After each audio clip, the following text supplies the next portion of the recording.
This is Kellee Marlowe, host of Spark. 1 in 3 adults does not get enough sleep.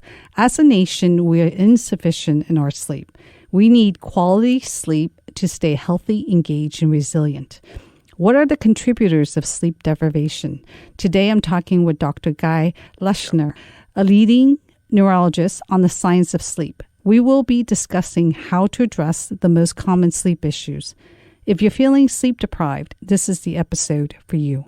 Thank you for joining me today on Spark, Dr. Leschziner. Why is getting enough quality sleep so important to our well-being? One has to ask the question as to why we spend a third of our lives asleep. We wouldn't do it unless it was absolutely crucial to some aspects of our life. And as we learn more and more about sleep, we begin to understand that actually sleep is really fundamental to pretty much every single aspect of our waking lives, be it psychological, be it neurological, or be it physical. It's about restoration, it's about memory, it's about learning, it's about mood. It's even about our cardiovascular or metabolic health, so how we process sugar, for example. We begin to understand that actually sleep is really intrinsic to every aspect of our waking lives. How much sleep do we really need? It seems to vary by person. Well, I think that's absolutely right. So people will often answer that question with, well, the average amount of sleep that you need is between 7 and 8.5 hours. And I think that that's probably correct on a population basis. So when one looks at very large swathes of individuals and one tries to correlate the amount of time people report that they sleep against other parameters such as, for example, mortality, which is perhaps the easiest thing to relate it to, we see that somewhere between 7 and 8.5 hours is probably the sweet spot.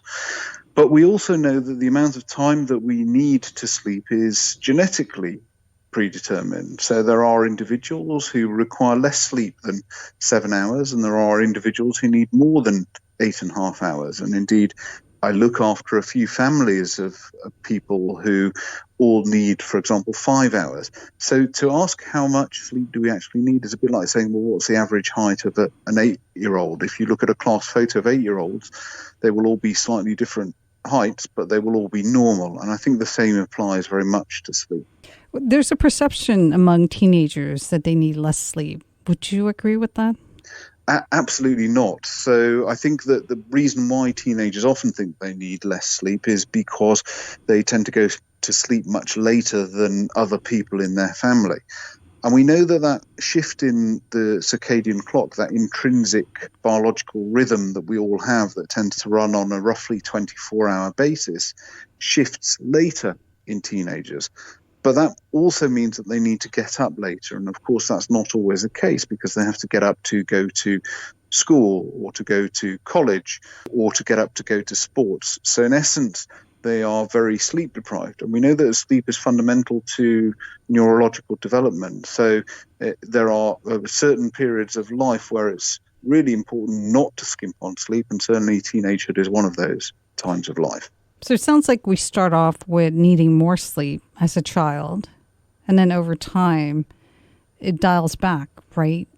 That's absolutely right. So we know that, for example, as newborns, we seem to spend about 2/3 of our life asleep, and then that rapidly drops down as we enter infancy and childhood. It tends to stabilize in early middle age, so kind of late 20s, early 30s. And then remain somewhat stable for the rest of life. Now, one of the commonly held views is that when we become older in age, so past retirement age, we actually need less sleep. It's not entirely clear whether that's true or not. It may simply be that as we get older, we're less good at getting the sleep that we need, and that individuals in their 70s and 80s probably need the same amount of sleep as we do when we're in our 40s and 50s. It's just that we're less good at getting that sleep. It seems like they're taking more naps to make up for it, from what I can see. But the question then is, let's say you're a preteen or you're in elementary school. It sounds like it's like 9 to 10 during that stage. Then they decide that they need less and then it drops off. And that's why I find it interesting that the teenagers think, well, I can definitely get away with less sleep. But I would think that that's true of college students as well, where they're thinking they need less sleep. But what you're saying is on average, they should be getting 8 hours. Yeah, they should be getting 8 to 9 hours, roughly. The problem when you're a teenager and when you're a college student is you've got so many competing interests for your time. And if it's a choice between sleeping and going out and socializing, partying, studying, there are easier options or more inviting options than going to bed. Whereas actually, from a general health point of view, be that physical and psychological health, having that time to sleep. When you say that it stabilizes in our 20s, does that mean that the actual number then is determined at that time? Yeah, I think that what you have to remember is that sleep is a confluence of both biological factors, but also a range of other factors, some of which are psychological, some of which are environmental, and some of which are behavioral. So how much sleep you actually need is a consequence of your age, it's a consequence of your genetics, but it's also a consequence of the quality of sleep that you're getting. So if you are, for example, one of those individuals who has a sleep disorder, be that insomnia or be that obstructive sleep apnea or a range of other sleep disorders, then that is going to mean that intrinsically you require more sleep. So there are a number of factors that feed into this, and biological age is not the only one. All right, that's a really good point. Is sleep tied to training your body to follow a certain routine on a regular basis? Because what I hear is you shouldn't be going to bed at different times, but I think a lot of people do, right? No one goes exactly at 10 or exactly at 9 or exactly 11. Yeah, sleep is a learned habit. It's something that we acquire as we go through infancy, and as such, it can be unlearned. Now, if you're one of those lucky individuals who can sleep whenever you want, wherever you want, then actually it probably doesn't make too much of a difference on what time you're going to bed and what time you're waking up, because you're never going to have any difficulties getting sufficient sleep for you. The issue is more about those individuals who constitute a very large section of the population who have a degree of insomnia or a tendency towards poor quality sleep. And in those individuals, actually retaining a fairly rigid sleep pattern and fairly rigid behaviours surrounding sleep. And the kinds of behaviours that we often talk about are things like avoidance of large quantities of alcohol before bed, avoidance of caffeine, exposure to bright lights, those kinds of things. Then those are the individuals who really benefit from trying to maintain as rigid a sleep pattern as possible. My understanding is if you slept 4 hours the night before, you shouldn't try to go to bed early. You should still stick with your regular bedtime. Well, there's a really important point surrounding that, which is it depends why you only slept for 4 hours. If you only slept for 4 hours because you're sleep restricted, because you're at a party or you're working late into the night, then quite frankly, it probably doesn't make too much of a difference what time you go to bed the night before. If you only slept 4 hours because you have a tendency towards insomnia, i.e. you were lying in bed but you couldn't sleep, then actually going to bed earlier the following night is actually potentially a negative thing to do for your sleep, because what it then does is it means that you're going to bed at a time where your circadian clock is not telling you that you need to go to sleep. It is then strengthening the association in your own mind between the fact that you're in bed and you're lying awake rather than in bed and going off to sleep, and that in itself can drive the underlying insomnia. So one has to ask oneself, why is it that I only slept for 4 hours the previous night? A lot of people work, read, or do other activities in bed. Does that impair their ability to fall asleep? Depends on the activity that you're doing in bed. We generally recommend that individuals do not use gadgets in bed, so electronic gadgets that produce light. And there's one principal reason as to why that should be the case. And that reason is that these devices generate a lot of blue light. And we know that blue light in particular is very good at suppressing the natural secretion of a hormone that's produced by your brain called melatonin, which is a signal to promote sleep. And so if you're exposing yourself to bright light before you go to bed, particularly in bed, then that may actually make it more difficult for you to get off to sleep. But what we're increasingly understanding is that this is now not just a factor of melatonin suppression, but also that doing these kinds of things, getting on Twitter, getting on the newspapers, particularly at the moment in our slightly troubled times, it is not very good for our mental frame of mind. It's not particularly a calming activity and is likely to excite or irritate us, which in itself is not particularly good for sleep.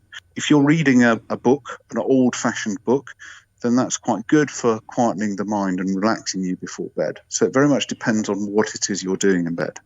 Backing up on the number of hours per night and the variation that people seem to go through with their sleep, I notice a lot of people will deprive themselves during the week and then catch up during the weekend.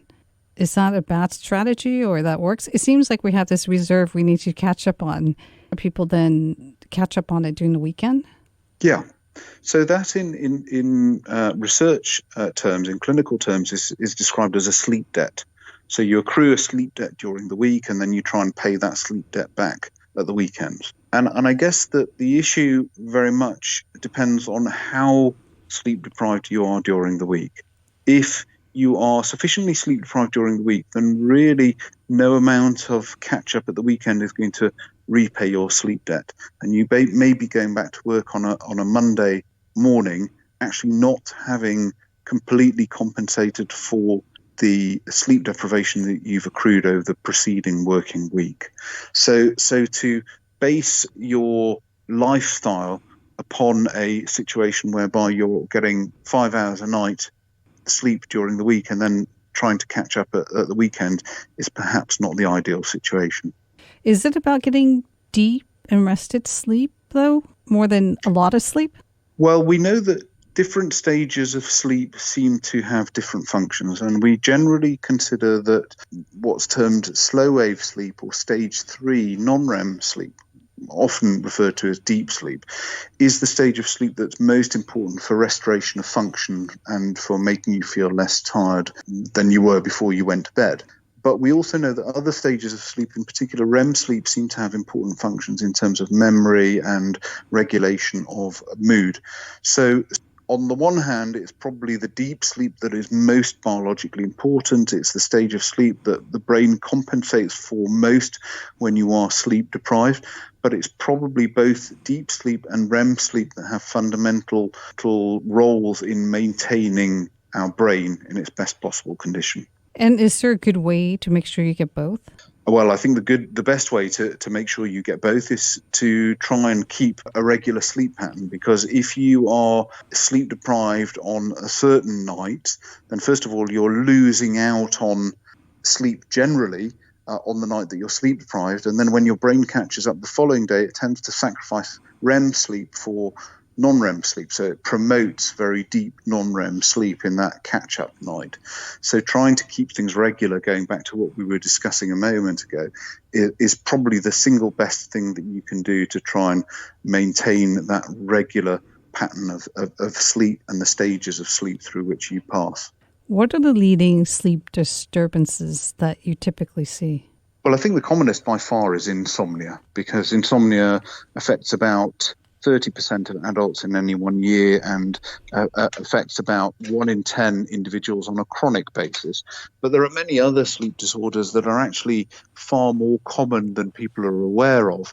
Conditions like obstructive sleep apnea, which is when you obstruct your airway whilst you're sleeping, and that causes disruptions of sleep, sometimes 10, 15, even 100 times an hour, which really destroys the refreshing nature of sleep and has some really negative consequences in terms of your blood pressure, in terms of your glucose tolerance. So it can result in pre-diabetic state or even diabetes.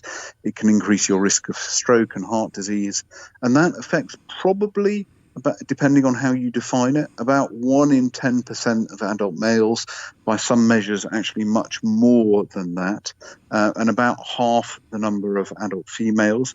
The other condition that we very commonly see is a condition called restless leg syndrome, which is a neurological disorder. Now, this results in people feeling a sensation of an urge to move their legs, typically at night, which can sometimes be associated with some very unpleasant sensations as well, and that causes significant sleep disruption. and that affects about 1 in 20 individuals. Interesting. It seems like everyone shakes, though, a bit in their sleep. It's normal to twitch a little bit in your sleep. I guess it depends on the nature of the shaking or the twitching and how you feel when you wake up the following morning. So if you've had an adequate night's sleep, 7 to 8.5 hours, and you wake up feeling thoroughly unrefreshed, then that probably suggests that the kicking or twitching that you're doing at night may be having some negative consequences on your sleep. And that's the time to go and see somebody. As to sleep apnea, snoring and breathing issues seem to be more common now because of all these sleep clinics that have popped up. What is happening and what can we do? Because it seems like most people have difficulty with the continual use of the breathing equipment. I think there are 2 reasons why sleep apnea has become more common. You're absolutely right. There are many more sleep clinics, and so they're diagnosing a whole load of people out there with sleep apnea who ordinarily wouldn't have known about it in the past. But I think the other issue is that we know that sleep apnea is strongly correlated with weight. You're much more likely to have obstructive sleep apnea if you're overweight or obese. And the reason for that is that being overweight adds soft tissues to the neck. It makes the airway more likely to collapse down. And so as we as a population have got larger, sleep apnea has got more frequent in the population. You're absolutely right that the treatment that is typically prescribed, which is a treatment called CPAP, or continuous positive airway pressure.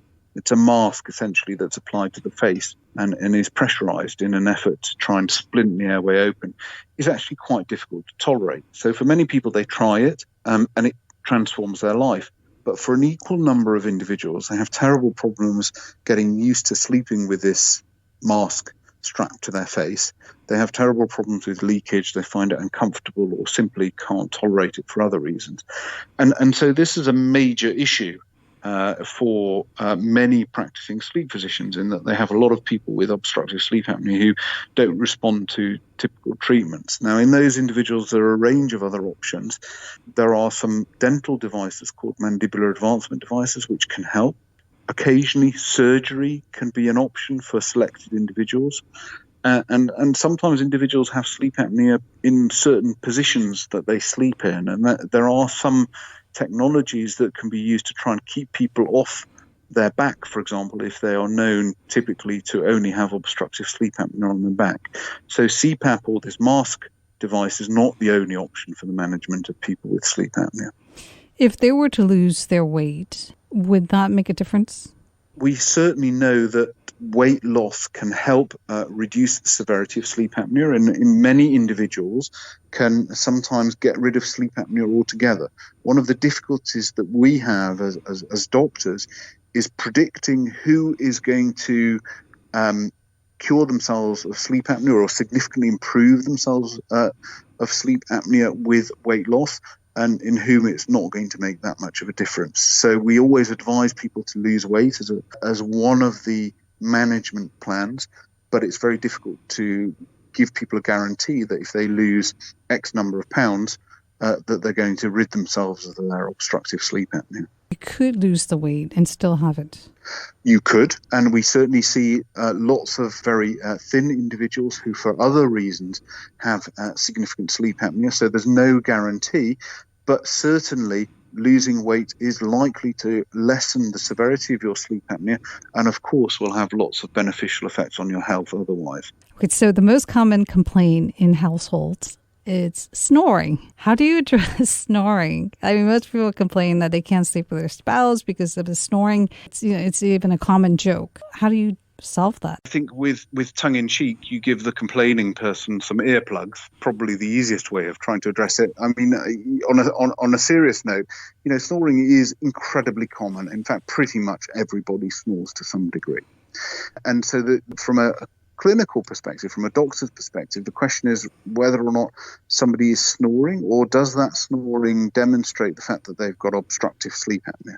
If they've got obstructive sleep apnea and the snoring is within the spectrum of obstructive sleep apnea, then they need treatment of their sleep apnea, and a treatment like CPAP or the mandibular advancement device, this dental device that I was talking about, will sometimes be a very effective treatment for snoring.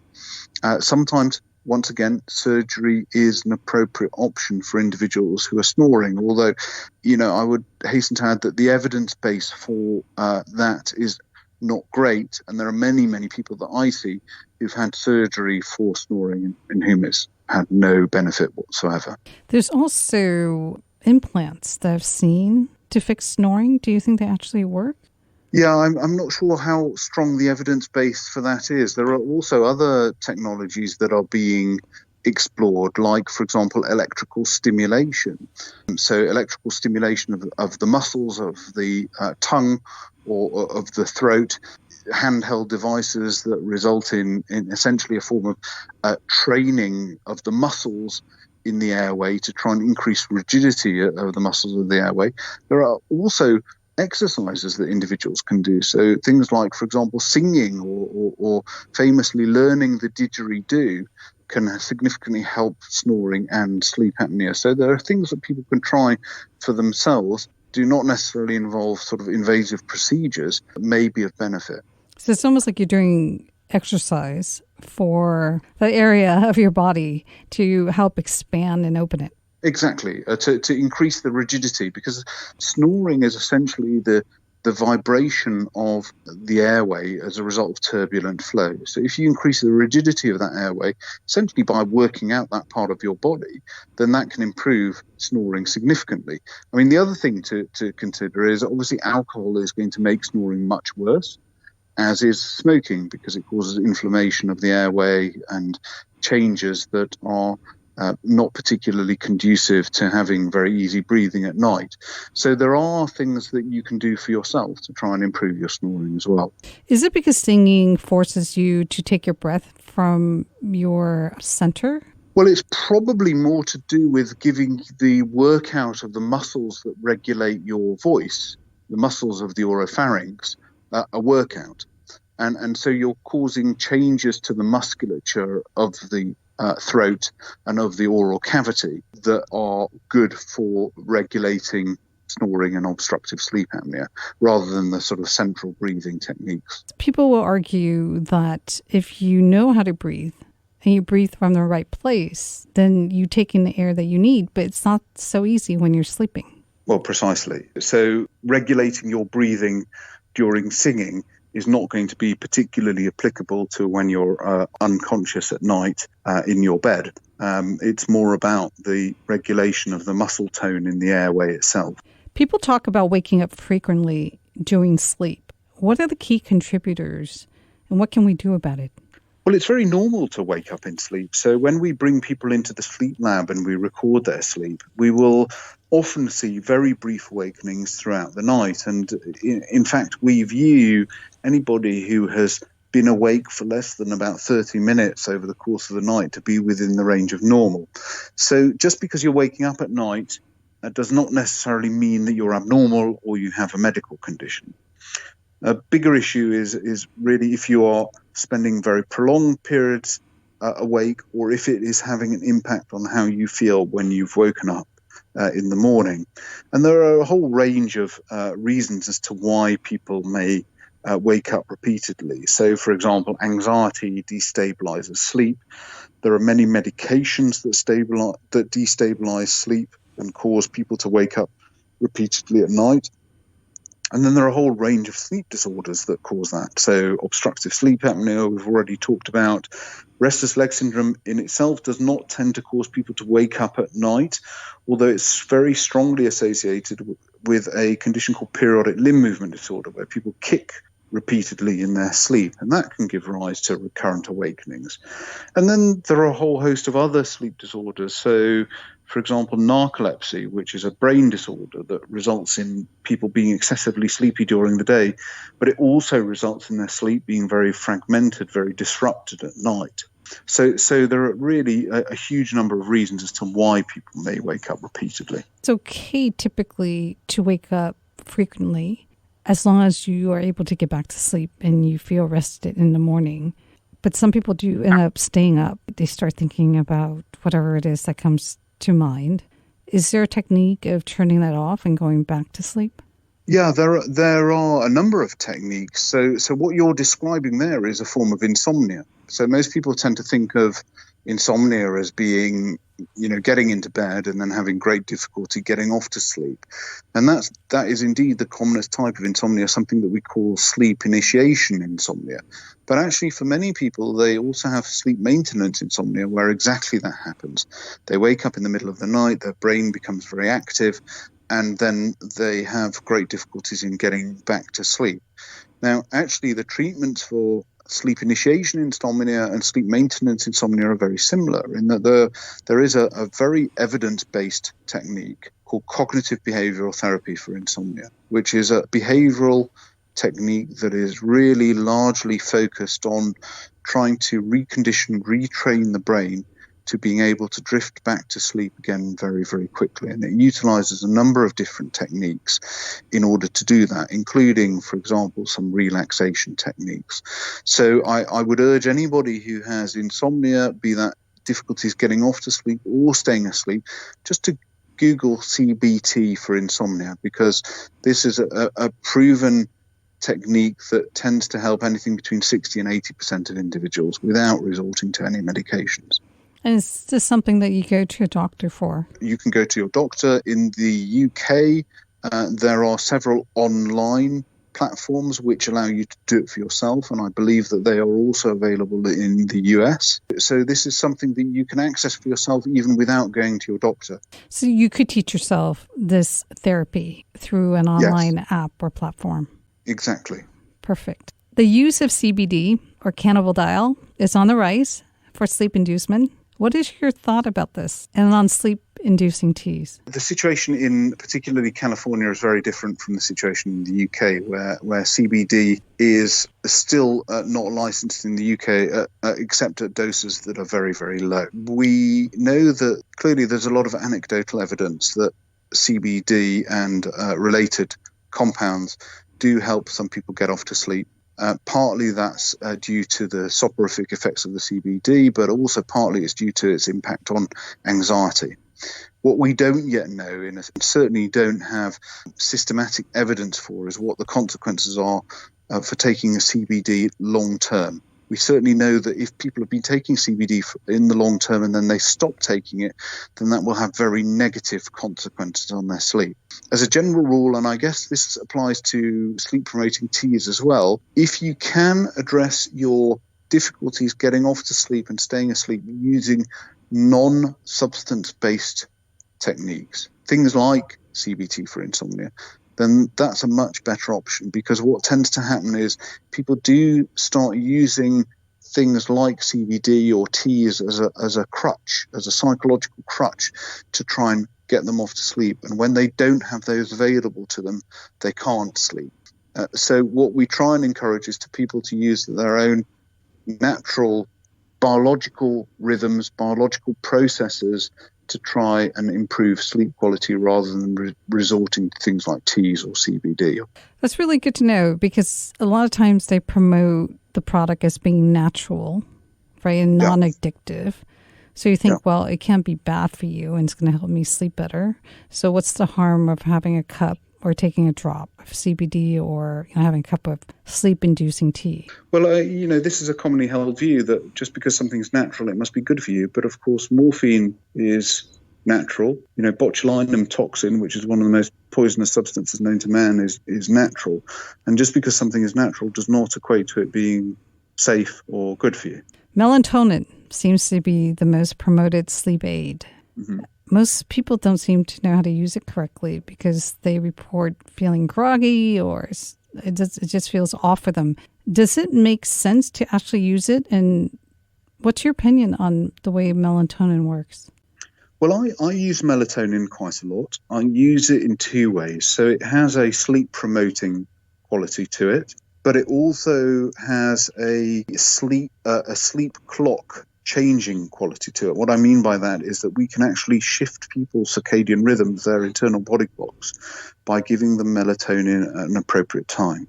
And so there are a number of issues that specifically relate to these two roles that melatonin has. Because if you give melatonin at the wrong time, and the timing is crucial related to somebody's own internal body clock, it can have really quite wildly different consequences.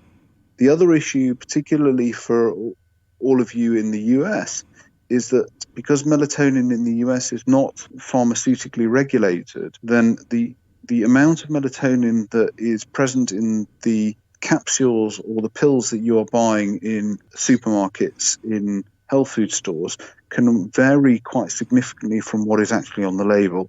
In the UK, melatonin is by prescription only and is therefore pharmaceutically regulated. I think the same applies for melatonin as it does for CBD, in that, in ideal circumstances, one would be really keen to encourage people to improve their sleep using non-agent, non-substance related techniques, because that's a way of trying to improve sleep in the long term without resorting to a crutch. But now it makes sense, because if it's pharmaceutical, then it's very clear what you're being prescribed and how you're being prescribed. It's a double-edged sword, because we use melatonin very widely in the sleep clinic setting, not just for insomnia. We also use it for things like, extreme sleepwalking or people who act out their dreams. So melatonin has a number of very, very useful functions in the sleep clinic setting. But I think it's important to take it in a way that you're informed about, and ideally should really be guided by a sleep clinician. This is really helpful, because, as you said, we could just walk in and buy it, and it's unclear that we know what we're using and how we should be using it. That makes it much clearer. Do what or how we drink and eat affect our sleep? I think there are some issues there. Obviously, the biggest issue is caffeine. So for the majority of individuals, caffeine has a very negative consequence on sleep. There are some individuals who carry a genetic variant, which means that actually caffeine doesn't impact their sleep at all. But for most people, that has a huge impact. The other ways in which what we eat or drink may give rise to sleep disturbance is in very obvious ways. So, for example, if you are drinking large amounts of fluid before you go to bed, the likelihood is that your full bladder is going to disturb the quality of your sleep and is going to cause you to get up at night to pass urine. If you're eating a very large meal before you go to bed and you have a bit of reflux or indigestion, then it's quite possible that you're going to get woken up because of that reflux or indigestion. If you have a very large carbohydrate-rich meal before you go to bed, then it is possible that actually you may have something called rebound hypoglycemia, where in response to a very large carbohydrate-rich meal, your body churns out a whole load of insulin, and then your blood sugars respond by dropping actually quite low, and that can reduce quality of your sleep. But for the most part, actually, there is very limited evidence that what you eat and drink during the day is going to have a huge bearing on the quality of your sleep. I'd heard that wine could cause you to wake up in the middle of the night. It's very well described that alcohol is not good for sleep. So alcohol is, whilst it is obviously soporific, it helps people get off to sleep, the quality of sleep is generally poorer. There are the direct consequences of alcohol on the sleeping brain, but there are also some secondary effects. So obviously, if you have a full bladder, that's going to have an impact on your sleep. If you have mild sleep apnea, that might tip you over into more severe sleep apnea. And in fact, alcohol is a very common trigger for things like sleepwalking, because it is such a good disruptor of sleep. So, generally speaking, if you are having trouble with your sleep or you are an insomniac, you should try as much as possible to cut out alcohol altogether, be that wine, beer, spirits, or whatever. That is so interesting, because most people are taking it to relax, perhaps fall asleep. Yes, that's a very common picture, whereby we see people who essentially are using alcohol in order to get them off to sleep. This is a very slippery slope, because we do regularly see individuals who ended up having an alcohol problem as a result of the fact that they've been using alcohol as a hypnotic, and ultimately it doesn't improve the quality of the sleep that they're getting. It gets them off to sleep, but the sleep quality that they're getting is really atrocious. What about exercise? Is there an optimal approach that would contribute to better sleep? I don't think there's an optimal approach. I think that certainly there is very good evidence that aerobic exercise during the day helps to drive the proportion and the depth of slow wave of deep sleep. And so certainly aerobic exercise on a regular basis is going to be conducive to better sleep. Exercising right before bedtime may not be the right approach, because obviously that raises your heart rate, it raises your adrenaline levels, and can actually be quite mentally stimulating. But if you are having difficulty sleeping, then certainly regular aerobic exercise may well help. If people are unclear what is contributing to the disrupted sleep, what is the best way for them to determine the cause? Well, I think the first thing to ask yourself is, if I am tired and I am getting into bed, am I falling asleep quickly, or am I staying asleep? Because if you're not, then that suggests that you have insomnia. If you are tired during the day, but you're getting less than kind of 7.5 hours a night regular sleep, then the first thing to do is to say, well, look, if I give myself more time in bed, for example, at the weekends, am I spending more time asleep? And if you're spending more than an hour a night in bed at the weekend than you do during the week, that suggests that you probably are relatively chronically sleep deprived. If you are spending a reasonable time in bed, so 7.5, 8 hours a night, and you regularly wake up feeling unrefreshed, particularly if you are sleepy during the day, you're falling asleep in situations that perhaps your friends, your colleagues, your other family members have no difficulty staying awake in, then it's very likely that you have an underlying sleep disorder. And that's definitely something that you need to be talking to your family practitioner about. Can we actually influence what we're doing while we're sleeping? I heard you can actually problem solve. For most people, that's not something that you can do. For many people, however, they describe the ability to be able to lucid dream. So what lucid dreaming means is that they have a degree of awareness that whilst they are dreaming, they are actually dreaming.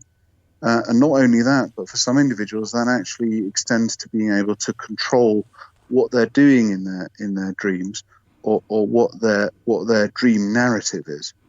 And so for these individuals, obviously they do have some control over what's happening at night. This really reflects is something that we've learned over the last decade or two, in that actually different parts of the brain can be in different stages of sleep or wake at the same time, and that actually sleep doesn't necessarily affect the whole of the brain the whole of the time. So, for example, in lucid dreamers, we think that there are probably some changes in brain activity in parts of the brain that are responsible for consciousness or awareness, so that they are a little bit more awake than the rest of the brain.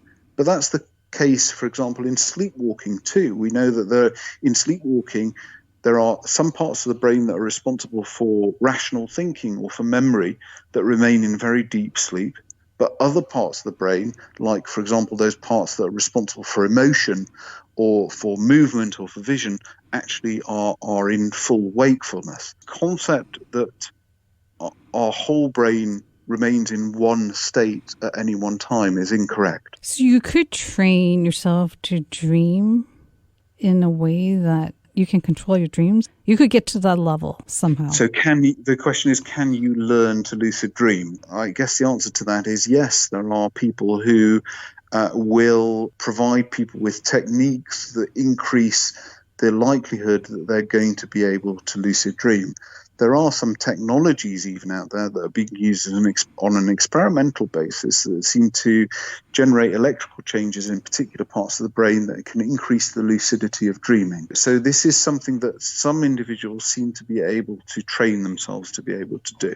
Interesting, because wouldn't you be more productive? And also, if you can direct your dreams and where it's going, then you're less likely to have negative experiences? You've hit the nail on the head. I mean, this is a fascinating area of neuroscience at the moment because, for example, if you have terrible nightmares, say, for example, you have post-traumatic stress disorder, you're a veteran, and you have recurrent nightmares related to your experiences in combat, if you have a degree of control or the ability to regulate your dreams, then that's a very powerful tool for actually getting rid of those dreams, if you can change the ending of the nightmare that you're having on a regular basis, then you may well be able to rid yourself of the problem that has been plaguing you. Also, if, for example, and we're correct in our view that one of the functions of dreaming is about learning, particularly learning motor behaviors, then, could you control your dreams so that you're practicing the piano every night? And could you be an absolute maestro